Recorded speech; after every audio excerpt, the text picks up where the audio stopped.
अस्सलाम वालेकुम। Income tax ordinance 2001 में इसके मुताबिक जब आप अपनी रिटर्न्स फाइल करते हैं और उसमें आप फाइंड आउट करते हैं कि कोई शॉर्ट कमिंग रह गई है या किसी किस्म की कोई मिस्टेक हो गई है या कोई इन्फॉर्मेशन जो आप देना चाह रहे थे वो आप नहीं दे पाए, तो इसके लिए आप अपनी रिटर्न को रिवाइज़ करते हैं। आज हम देखेंगे कि आप अपनी इनकम टैक्स रिटर्न कैसे रिवाइज़ कर सकते हैं और उसका क्या प्रोसीजर है। Chapter 10 of the income tax ordinance वो उसका पार्ट 1 जो है वो रिटर्न्स के हवाले से है। इसमें सेक्शन 114 रिटर्न ऑफ इनकम है और इसमें सबसे पहले तो ये बताया गया है कि कौन कौन लोग जो हैं जिनको रिक्वायर्ड है कि वो अपनी टैक्स रिटर्न फाइल करें, और इस तरह डिफरेंट प्रोविजंस हैं। इसी का सब सेक्शन 6 जो है वो डील करता है कि कैसे आप अपनी रिटर्न को रिवाइज़ कर सकते हैं। तो आइए इसको डिटेल में देखते हैं। इससे पहले अगर आपने मेरे चैनल को सब्सक्राइब नहीं किया तो सब्सक्राइब कर लीजिए। वीडियो पसंद आने की सूरत में लाइक कर दीजिएगा और अपने वैल्यूएबल कमेंट्स ज़रूर दीजिएगा। कोई क्वेश्चन हो जिसकी क्लैरिफिकेशन आप चाह रहे हैं तो आप ज़रूर लिखिएगा कमेंट्स में, मैं इंशाल्लाह उसको रिस्पॉन्ड करूँगा। तो आइए स्टार्ट करते हैं। Sub section 6 of section 114 114 section का सब सेक्शन 6 है। वो कहते हैं Subject to subsection 6A, any person who having furnished a return discovers any omission or wrong statement wherein may file revised return subject to the following conditions।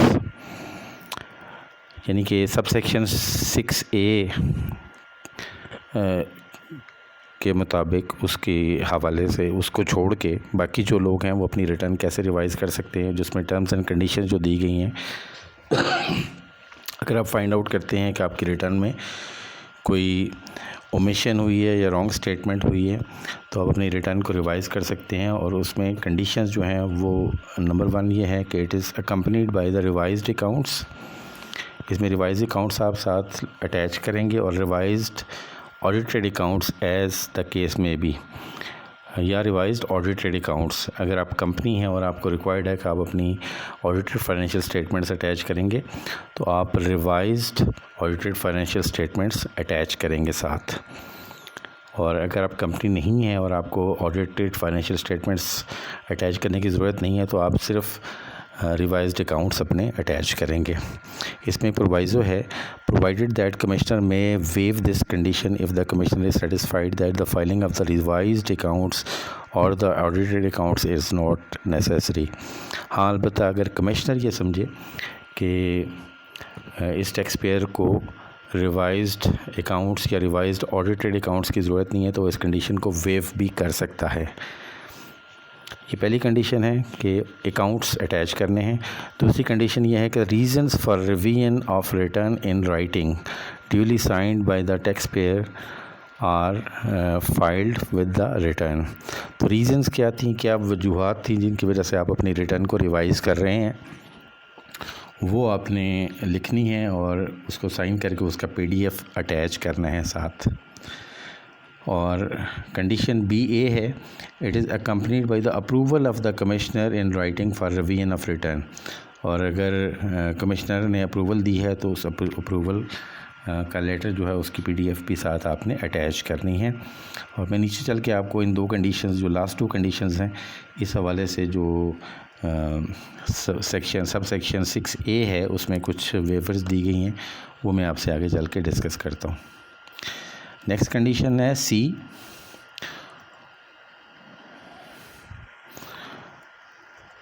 ये कहता है कि taxable income declared is not less than and loss declared is not more than the income और loss as the case may be determined by an order issued under sections 121, 122, 122A, 129, 132, 133 और 221। तो आपको यकीनन मालूम होगा कि जो आप अपनी टैक्स रिटर्न फाइल करते हैं वही आपका असेसमेंट ऑर्डर होता है। तो आप जो रिवाइज़ रिटर्न कर रहे हैं उसमें अगर आपकी इनकम ज़्यादा है पिछली रिटर्न से जिसको आप रिवाइज़ कर रहे हैं, या उसमें जो लॉस आपने डिक्लेयर किया था वो लॉस कम है, तो फिर आप अपनी रिटर्न रिवाइज़ कर सकते हैं। FBR को इस पर कोई एतराज़ नहीं होगा। Provided that if any of the above condition is not satisfied the return furnish shall be treated as an invalid return and if it had not been furnished. अगर इनमें से कोई भी कंडीशन मीट नहीं हुई, जो ऊपर मैंने 4 कंडीशंस डिस्कस की हैं, तो ये रिटर्न इनवैलिड होगी और ये समझा जाएगा कि कभी फाइल ही नहीं की आपने। Provided further that the condition specified in BA shall not apply if revised return is filed within 60 days of the filing of the return। तो मैंने ऊपर आपसे जिक्र किया था कि रिवीजन में कमिश्नर की अप्रूवल, BA में कमिश्नर की अप्रूवल थी। ये मैं आपसे शेयर करता हूँ, ये टॉप पे आप देखें, it is accompanied by the approval of the commissioner. अगर आपने विदिन 60 डेज़ इसको रिवाइज़ किया है तो अब कमिश्नर की अप्रूवल की ज़रूरत नहीं है। Provided also that where the commissioner has not made any order of approval in writing for revision of the return before the expiration of 60 days from the date when the revision of return was sought, the approval required under clause BA shall be deemed to have been granted by the commissioner and conditions specified in BA shall not apply। अगर आपने revision के लिए apply किया है और commissioner की approval 60 दिन के अंदर नहीं आई, तो ये समझा जाएगा कि कमिश्नर की अप्रूवल हो गई है और आप अपनी रिटर्न को रिवाइज़ कर सकते हैं। ठीक है, उसके बाद नेक्स्ट है provided also that condition specified in clause BA shall not apply and approval required thereunder shall be deemed to have been granted by the commissioner. That the condition specified in BA, अब BA में क्या था कि approval of the commissioner, और ये प्रोवाइज़ो ये कहता है कि BA में जो कंडीशन है कि अप्रूवल ऑफ द कमिश्नर आपने लेनी है, वो नहीं, ये समझा जाएगा कि वो कमिश्नर ने दे दी है इफ़ किस सूरत में। Number 1, Commissioner has not made an order of approval in writing for revision of return before the expiration of 60 days from the date when the revision of return was sought। जिस date को आपने revision की application दी है approval के लिए, उसमें अगर उसने 60 दिनों में अपना ऑर्डर नहीं दिया तो ये समझा जाएगा कि अप्रूवल हो गई है, कमिश्नर ने आपको अप्रूवल दे दी है, जैसे मैंने ऊपर आपसे डिस्कस किया था। इसी तरह की सेकंड कंडीशन ये है कि taxable income declared is more than और loss declared is less than the income और loss as the case may be determined under section 120। तो आपने जो लॉस डिक्लेयर किया था वो रिवाइज रिटर्न में कम हो गया है, या जो आपने प्रॉफिट डिक्लेयर किया था वो प्रॉफिट जो पिछली रिटर्न है उससे ज़्यादा है, तो इन सच केस भी कमिश्नर की अप्रूवल की ज़रूरत नहीं होगी। उसमें कहता है provided also that the commissioner shall grant approval in case of a bona fide omission on wrong statement.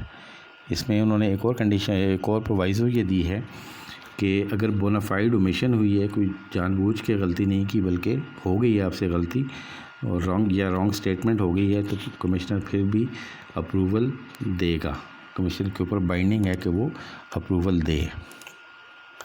ठीक है, तो 6A कहते हैं if a tax payer files a revise return voluntarily along with the deposit of the amount of tax short paid और amount of the tax sought to be evaded along with the default surcharge whenever it comes to his notice before receipt of notice under section 177 or subsection 9 of section 122, no penalty can be recovered from him।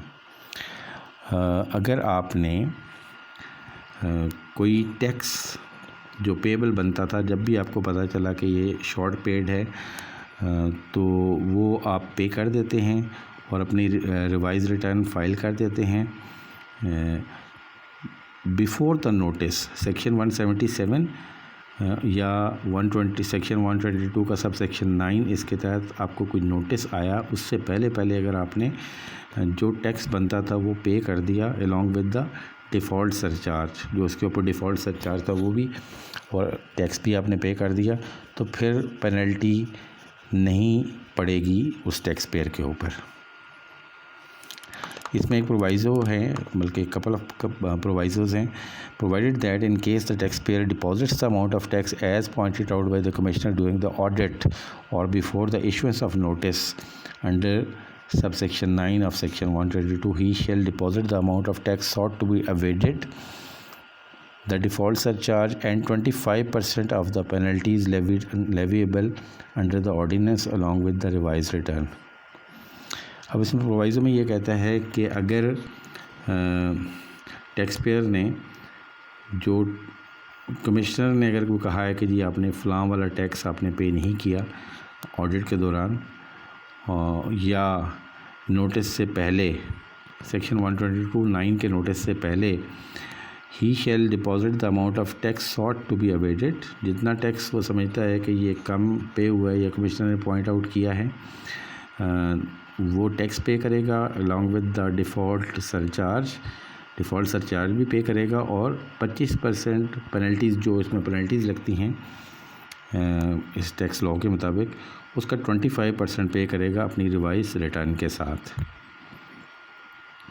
Next प्रोवाइज़ो ये है कि provided further that in case the tax payer revises the return after the issuance of a show cause notice under sub section 9 of section 122, अगर section 122 सब section 9 के notice के बाद वो अपनी रिटर्न रिवाइज करता है, he shall deposit the amount of tax sought to be evaded, वो अपना टैक्स जितना भी शॉर्ट पेड है वो टैक्स पे करेगा, डिफ़ॉल्ट सरचार्ज भी वो पे करेगा, और 50% ऑफ द लेविएबल पेनल्टीज़, और जो पेनल्टीज़ बनती हैं as per the income tax ordinance उसका 50% वो साथ पे कर देगा।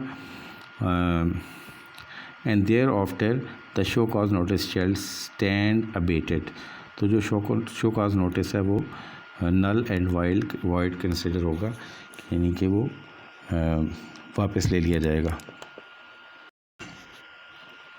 तो ये प्रोविजंस थी जी कैसे आप अपनी टैक्स रिटर्न को रिवाइज़ कर सकते हैं।